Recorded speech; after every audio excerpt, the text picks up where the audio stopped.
밤마다 가죽옷을 입고 가학적인 쾌락을 즐기며 환각제인 LSD를 빨고 인생 최고의 경험이라 찬양했던 철학자가 있다면 믿으시겠습니까?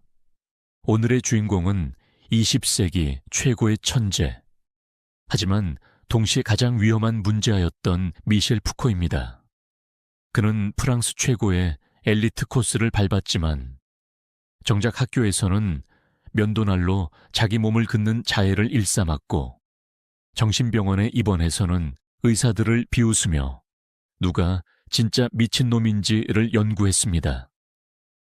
샌프란시스코의 어두운 지하클럽에서 채찍과 쇠사슬의 고통을 즐기며 그는 우리가 정상이라고 믿었던 모든 가치관을 박살내버렸죠.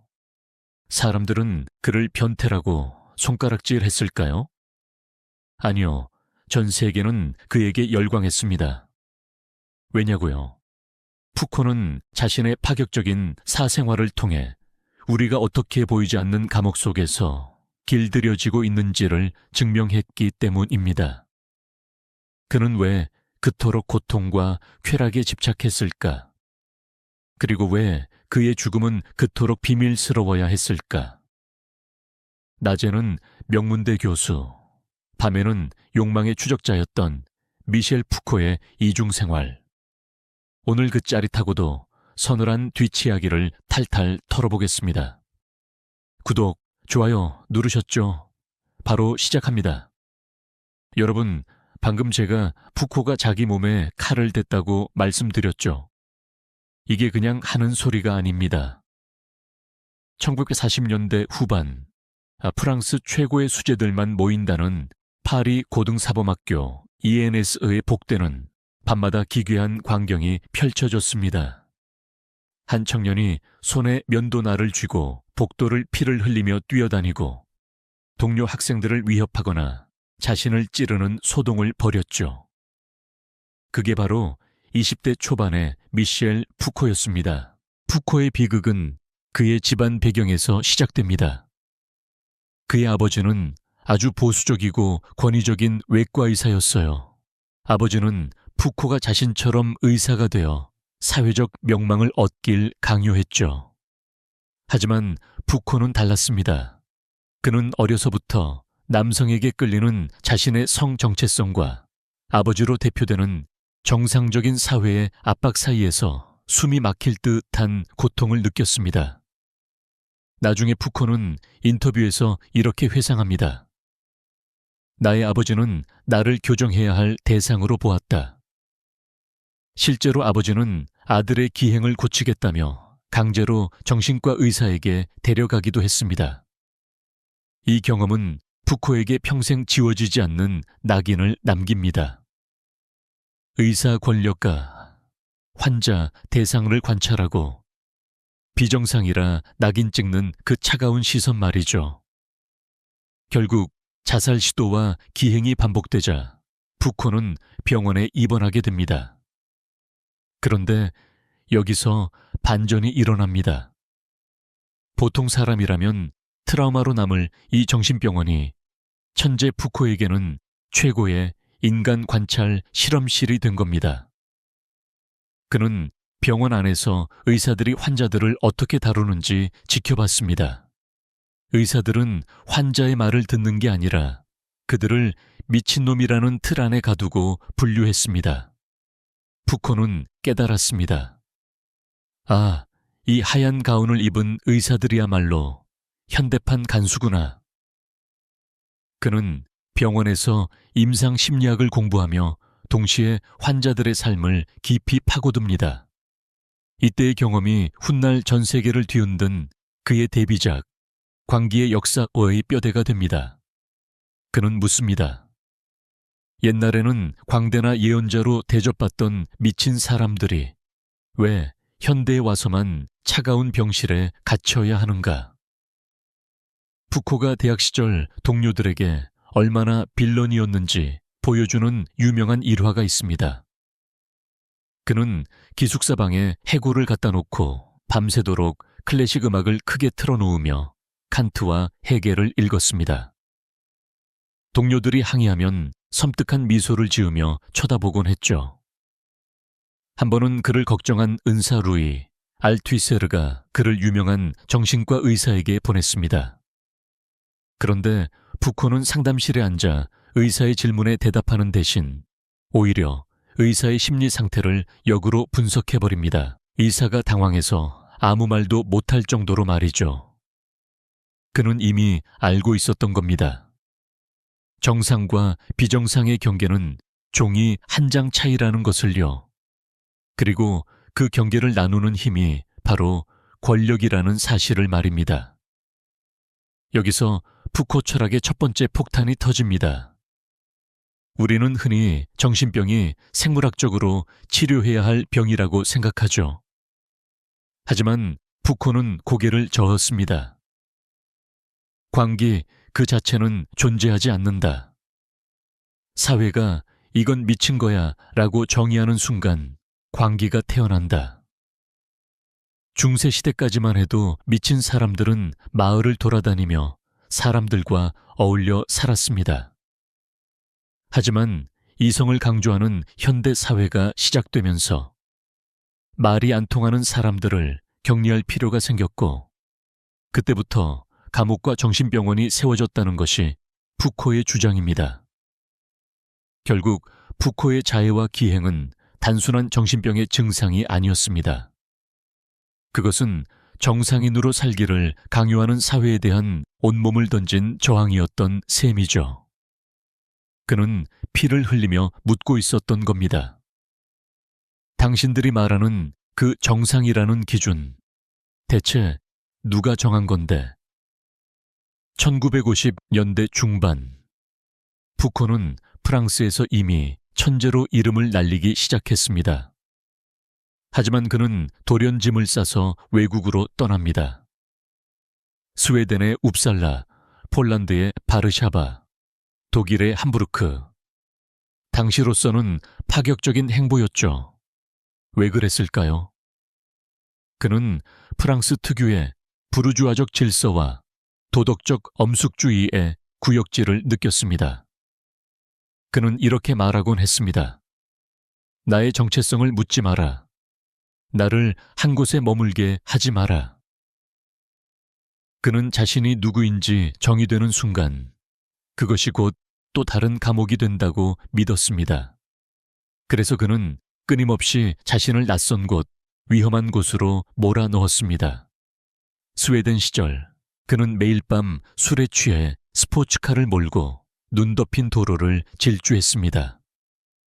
죽음의 공포가 느껴지는 그 아찔한 속도감 속에서 그는 비로소 자신이 살아있음을 느꼈죠. 이 질주는 훗날 그의 철학적 방법론이 됩니다. 즉, 안전한 이성의 테두리를 벗어나 광기와 죽음의 경계선까지 가보는 것, 그것이 푸코가 평생을 바친 여행의 목적이었습니다. 푸코의 일생에서 가장 상징적인 사건을 하나 꼽으라면 단연 1975년 미국 캘리포니아 데스밸리에서의 밤일 겁니다. 당시 푸코는 버클리 대학의 젊은 조교들과 함께 사막 여행을 떠났습니다.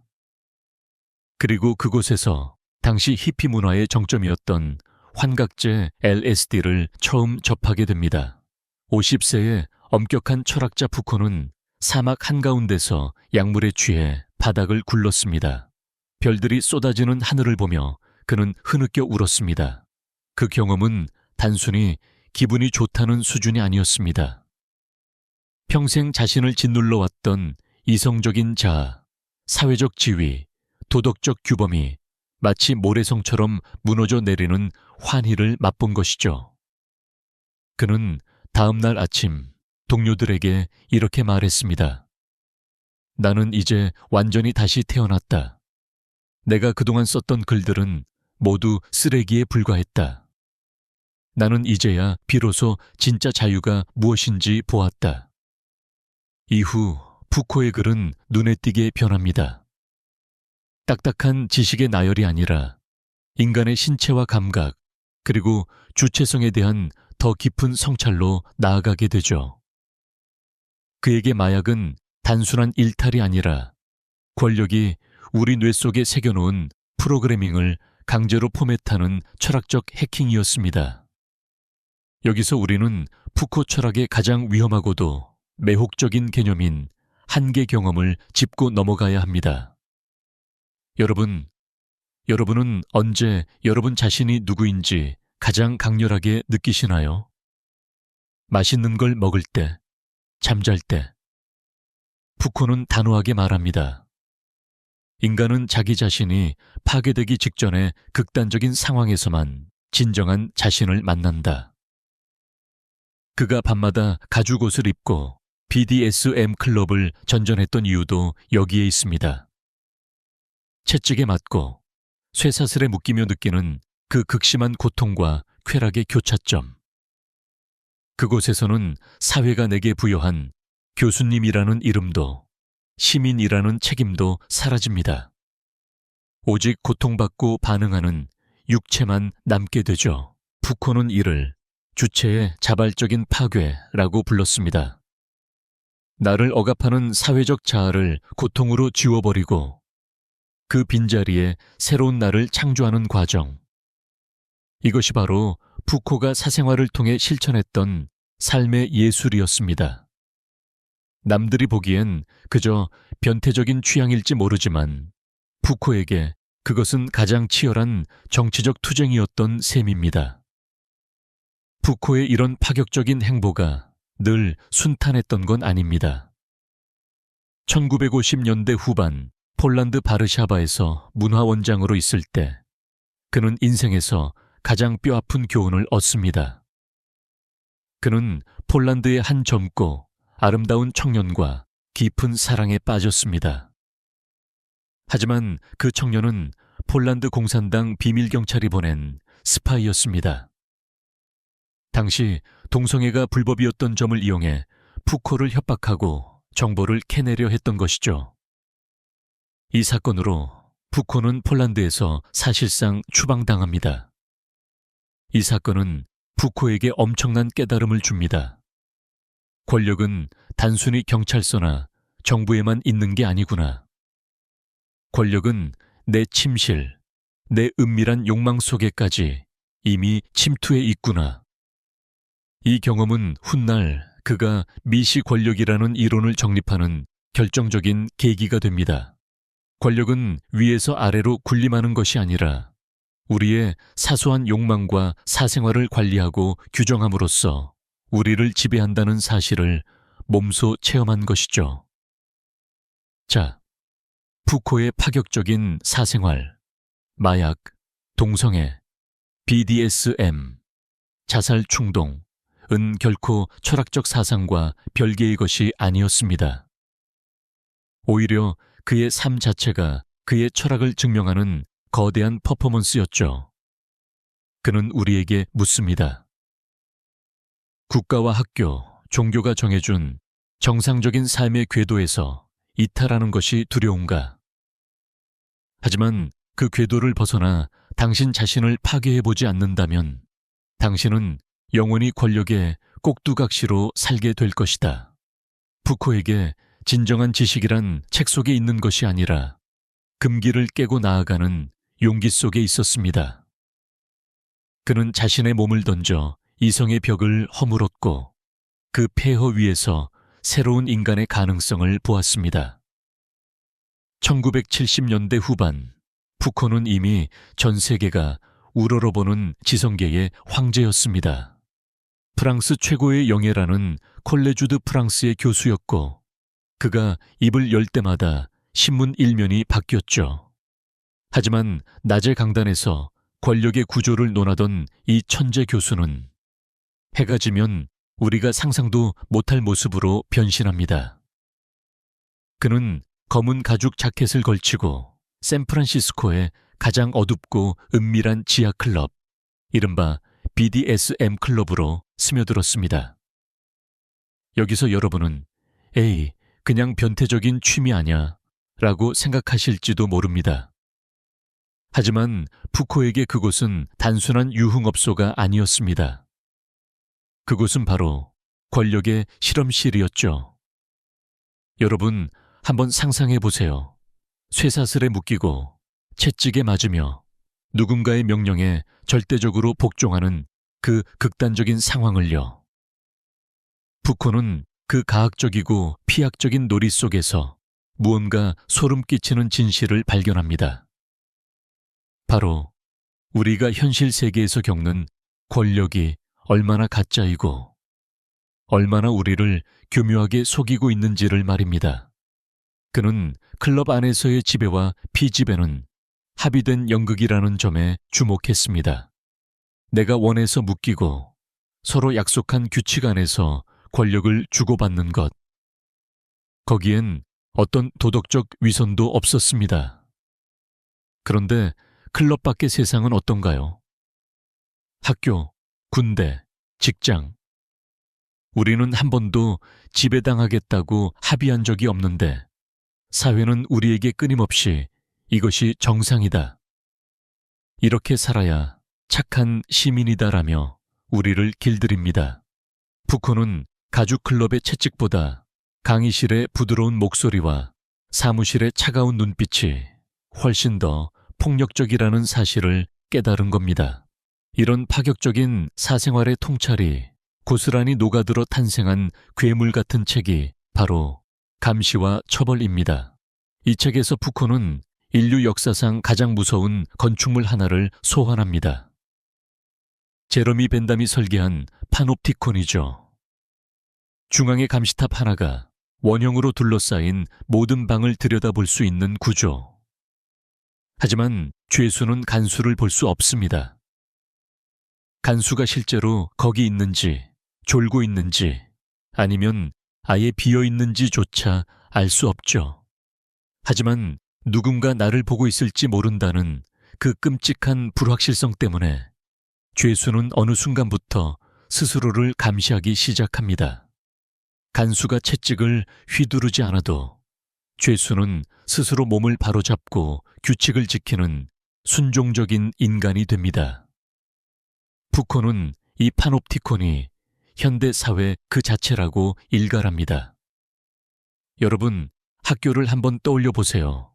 일렬로 늘어선 책상, 정해진 시간에 울리는 종소리, 우리를 평가하고 점수 매기는 선생님의 시선. 군대는 어떤가요? 공장은요? 푸코는 묻습니다. 감옥과 학교, 공장과 병원이 왜 이렇게 똑같이 생겼을까? 그 이유는 단 하나입니다. 바로 우리 몸을 길들이기 위해서죠. 국가가 부려먹기 좋은 순종적인 신체를 찍어내기 위해 사회는 거대한 파놉티콘이 되어 우리를 24시간 감시하고 있는 겁니다. 여기서 푸코의 미시 권력이라는 무시무시한 개념이 나옵니다. 과거의 권력은 왕이 칼을 휘두르며 내 말을 안 들으면 죽여버리겠다 라고 협박하는 방식이었습니다. 하지만 현대의 권력은 그렇게 촌스럽지 않습니다. 권력은 이제 우리 몸속 혈관 하나하나에 스며들어 있습니다. 우리가 매일 아침 거울을 보며 살 빼야지 라고 다짐하는 것, 시험 성적에 일희일비하는 것, 건강검진 수치를 보며 안도하는 것, 이 모든 게 누가 시켜서 하는 일 같나요? 아니요. 우리는 이미 권력의 시선을 내면화했습니다. 내 등 뒤에 투명한 간수가 서 있고 그 간수의 입맛에 맞게 우리 스스로를 끊임없이 검열하고 교정하는 겁니다. 푸코가 가죽클럽에서 느꼈던 그 짜릿한 해방감은 바로 이 지점에서 폭발합니다. 사회가 우리에게 강요하는 정상적인 남성, 품위 있는 교수, 성실한 시민이라는 모든 가면을 벗어던지고 오직 고통과 쾌락이라는 원초적인 감각에 집중하는 것. 그것은 권력이 우리 몸에 정교하게 새겨넣은 길들여진 습성을 지우는 저항의 의식이었습니다. 그는 강의실에서는 지적인 언어로 권력의 성벽을 허물었고 밤의 지하 클럽에서는 자신의 육체를 던져 그 성벽 너머의 자유를 맛보았습니다. 결국 푸코가 하고 싶었던 말은 이겁니다. 권력은 당신의 침대 밑에도, 당신의 식탁 위에도, 당신의 머릿속에도 있다. 우리가 자유롭다고 믿으며 내리는 모든 선택이 사실은 권력이 설계한 알고리즘 안에서의 움직임일 수 있다는 경고죠. 그는 스스로 비정상이 됨으로써 정상이라는 이름의 폭력을 폭로했습니다. 우리가 당연하게 받아들이는 일상의 규율들, 정해진 시간에 일어나고, 정해진 방식으로 섹스하고, 정해진 가치를 숭상하는 것, 이 사실은 우리를 노예로 만드는 정교한 기술이라는 점을 말입니다. 자, 이제 우리는 우리가 사는 세상이 얼마나 정교하게 설계된 거대한 감옥인지 알게 되었습니다. 소름 돋지 않나요? 하지만 푸코의 폭로는 여기서 멈추지 않습니다. 그는 이제 인류가 가장 신성시하고 가장 본능적이며 가장 자유롭다고 믿는 최후의 영역을 정조준합니다. 바로 성섹스니입니다. 사람들은 성해방을 통해 우리가 과거보다 훨씬 자유로워졌다고 말하지만 푸코는 차갑게 비웃습니다. 당신들이 성에 대해 더 많이 말할수록 권력은 당신들을 더 완벽하게 파악하고 있다. 이게 도대체 무슨 소리일까요? 우리가 침대 위에서 나누는 은밀한 대화가 어떻게 우리를 노예로 만든다는 걸까요? 그는 말합니다. 우리는 성적으로 해방된 것이 아니라 권력의 새로운 덫에 걸려들었을 뿐이다. 이 말이 도대체 무슨 의미인지 푸코의 서늘한 통찰 속으로 들어가 봅시다.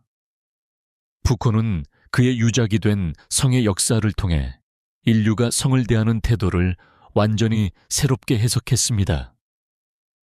그는 우리가 성에 대해 더 많이 말하면 할수록, 더 세세하게 분석하고 분류할수록 우리가 더 자유로워지는 게 아니라 오히려 권력에게 우리 자신을 더 투명하게 내보인. 과거에는 섹스가 단순히 하면 안 되는 것 혹은 몰래 하는 것이었다면 현대 사회는 우리에게 끊임없이 성에 대해 말하라고 강요합니다.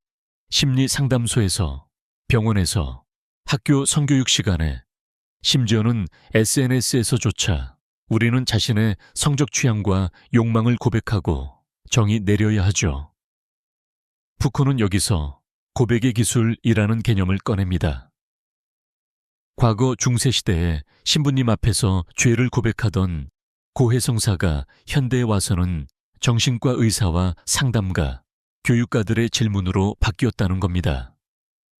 우리가 나는 이런 취향을 가졌어 라고 말하는 순간 권력은 우리에게 정상 혹은 비정상이라는 딱지를 붙입니다. 아, 너는 동성애자구나.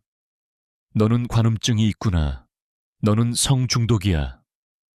이렇게 우리를 분류하고 이름 붙이는 순간 권력은 우리를 관리하고 통제할 수 있는 완벽한 데이터를 손에 쥐게 됩니다. 즉, 성은 해방되어야 할 본능이 아니라 권력이 우리를 파악하기 위해 만든 가장 정교한 담론의 도구라는 것이죠. 여기서 푸코의 사생활과 철학이 다시 한번 격렬하게 충돌합니다. 푸코 자신은 평생 동성애자였고 파격적인 성적 실험을 즐겼습니다. 하지만 그는 단 한 번도 자신을 동성애자라는 틀 안에 가두려 하지 않았습니다. 그는 게이 권리 운동가들이 우리는 동성애자로서의 자부심을 느껴야 한다고 주장할 때조차 냉소적이었습니다. 왜냐고요? 동성애자라는 단어 자체도 결국 의학적, 법적 권력이 만들어낸 분류에 불과하다고 보았기 때문입니다. 푸코에게 중요한 것은 내가 무엇으로 정의되느냐가 아니라 내가 어떤 새로운 쾌락을 창조하느냐였습니다. 푸코는 샌프란시스코의 게이 공동체에서 희망을 보기도 했습니다. 그들이 단순히 성행위를 하는 것을 넘어 기존의 가족제도나 연애 방식을 깨고 우정이라는 이름의 새로운 인간관계를 만들어가는 모습에 열광했죠. 그는 성을 나의 정체성을 확인하는 수단이 아니라 나를 변화시키는 기술로 사용하길 원했습니다. 사회가 정해준 남자는 이래야 해. 섹스는 이렇게 해야 해. 라는 매뉴얼을 거부하고 오직 나만의 감각과 상대방과의 합의를 통해 누구도 가본 적 없는 쾌락의 영토를 개척하는 것. 그것이 푸코가 꿈꿨던 진짜 성적 혁명이었습니다. 하지만 현실은 냉혹했습니다. 푸코가 성의 역사을 일권을 펴냈을 때 세상은 그를 성해방의 성우자로 떠받들었지만 그는 오히려 더 깊은 고독 속으로 침잠했습니다. 그는 사람들이 자신의 메시지를 오해하고 있다고 느꼈습니다. 사람들은 더 자유롭게 섹스하는 법을 원했지만 푸코는 섹스라는 개념 자체로부터 자유로워지길 원했거든요. 그는 성이 우리 삶의 진리가 되어버린 상황을 비판했습니다. 나는 누구인가? 라는 질문에 대한 답을 왜 침대 위에서의 행동에서 찾아야 하느냐는 것이죠. 그는 말년에 이르러 고대 그리스와 로마의 문헌들을 뒤지기 시작합니다. 현대인들이 나는 정상인가를 고민하며 전문가의 입만 바라볼 때 고대인들은 어떻게 자신의 욕망을 다스렸는지 연구한 겁니다. 거기서 그는 자기 배려라는 마지막 퍼즐 조각을 찾아냅니다. 성은 누군가에게 검사받고 승인받아야 할 대상이 아니라 내 삶을 하나의 아름다운 예술 작품으로 만들기 위해 내가 스스로 다스리고 가꾸어야 할 재료라는 깨달음이었습니다. 푸코는 자신의 삶을 통해 이 이론을 증명하려 했습니다. 그는 낮에는 가장 이성적인 언어로 대학에서 강의를 했고 밤에는 가장 감각적인 방식으로 자신의 신체를 시험했습니다. 이 극단적인 이중 생활은 모순이 아니라 권력이 쳐놓은 정상인이라는 그물을 찢고 나가기 위한 처절한 몸부림이었습니다. 그는 우리가 본능이라고 믿는 것조차 사실은 사회가 심어놓은 프로그램일 수 있다는 것을 보여주기 위해 자신의 온몸을 불살랐습니다. 이제 푸코의 시간도 얼마 남지 않았습니다. 1980년대 초반 정체불명의 전염병이 샌프란시스코와 파리를 덮칩니다. 바로 에이즈였습니다. 푸코는 자신이 사랑했던 그 파격적인 쾌락의 현장에서 죽음의 그림자를 만납니다. 하지만 그는 죽음 앞에서도 비겁하지 않았습니다. 오히려 그 죽음을 자신의 철학을 완성하는 마지막 실험으로 받아들였죠. 자, 이제 이 천재 철학자의 마지막 장을 향해 가봅시다. 에이즈라는 비극적인 마침표가 어떻게 그의 인생을 가장 화려한 예술 작품으로 완성했는지, 그리고 그가 죽기 직전 우리에게 남긴 자기 배려의 진짜 의미가 무엇인지, 그 눈물겹고도 서늘한 최후의 기록을 함께 확인해 보시죠. 푸코는 평생 나는 누구인가? 라는 질문에 답하기를 거부했고 끊임없이 변신하며 권력의 그물을 빠져나갔습니다. 그런데 그런 그에게도 피할 수 없는 마지막 손님이 찾아옵니다. 바로 죽음이죠. 그런데 여러분, 푸코는 이 죽음마저도 평범하게 맞이하지 않았습니다. 자신의 죽음을 하나의 거대한 철학적 퍼포먼스로 완성해버린 그 최후의 순간을 이야기해 보겠습니다. 1980년대 초반, 전 세계는 정체불명의 공포에 휩쌉니다. 건장한 남성들이 갑자기 면역력을 잃고 쓰러지는 병, 바로 에이즈의 등장이었죠. 당시 에이즈는 단순한 질병이 아니었습니다. 동성애자에 대한 천벌이라거나 부도덕한 삶의 대가라는 낙인이 찍힌 그야말로 권력이 비정상을 처단하기에 가장 좋은 먹잇감이었습니다. 그리고 1984년 푸코 역시 이 병의 마수에 걸려들고 맙니다. 푸코는 자신이 병에 걸렸다는 사실을 알았을까요? 학자들 사이에서는 의견이 분분하지만 분명한 건 그가 죽음의 냄새를 맡은 순간부터 미친 듯이 지필에 몰두했다는 겁니다. 그는 죽기 직전까지 병원 침대에서 성의 역사 2권과 3권의 교정지를 붙들고 있었습니다. 간호사들이 쉬라고 말려도 그는 시간이 없다며 펜을 놓지 않았죠. 여기서 우리는 푸코의 마지막 철학적 반전인 자기 배려를 만나게 됩니다. 여러분, 자기 배려라고 하니까 무슨 힐링이나 명상 같은 걸로 생각하시나요? 푸코가 말한 건 그런 말랑말랑한 게 아닙니다. 그는 고대 그리스인들에게서 답을 찾았습니다. 고대인들에게 철학은 단순히 머리로 굴리는 이론이 아니라 자신의 삶을 어떻게 아름답게 조각할 것인가를 고민하는 기술이었습니다. 푸코는 죽음을 앞두고 깨달았습니다. 권력에 저항하는 최종적인 방법은 거창한 혁명이 아니라 바로 나 자신을 하나의 예술 작품으로 만드는 것이라는 사실을요. 그는 에이즈라는 병이 주는 고통조차 자신의 신체를 실험하는 마지막 재료로 삼았습니다. 사회는 그를 에이즈 환자라는 비참한 틀에 가두려 했지만 그는 끝까지 철학자 미셸 푸코로서 자신의 죽음을 주체적으로 설계했습니다. 그는 자신의 죽음이 선정적으로 보도되는 것을 막기 위해 철저히 함구했고 마지막 순간까지 지적 명료함을 유지하려 애썼습니다. 그는 죽어가는 것이 아니라 자신의 인생이라는 예술 작품의 마지막 획을 긋고 있었던 겁니다. 푸코가 사망한 후 파리는 큰 충격에 빠졌습니다. 프랑스 지성계에 거대한 별이 졌다는 슬픔도 컸지만 그가 에이즈로 죽었다는 사실이 뒤늦게 알려지면서 논란이 불붙었죠. 사람들은 거봐라, 그렇게 방탕하게 살더니 결국 그렇게 죽지 않느냐며 비아냥거렸습니다. 하지만 푸코의 팬들은 그리고 그의 철학을 이해하는 사람들은 알고 있었습니다. 푸코는 타락해서 죽은 것이 아니라 자신이 말한 한계 경험의 끝에서 죽음을 정면으로 마주본 것이라는 사실을요. 푸코는 생전에 이런 말을 남겼습니다. 내가 누군지 묻지 마라.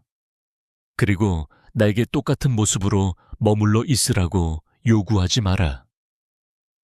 그는 죽음으로써 이 약속을 지켰습니다. 그는 병원이라는 현대 권력의 핵심 장소에서 죽음을 맞이했지만 그 정신만은 병원의 통제를 벗어나 있었습니다. 그는 환자로서 죽은 게 아니라 자기 삶의 주인으로서 퇴장한 것이었습니다.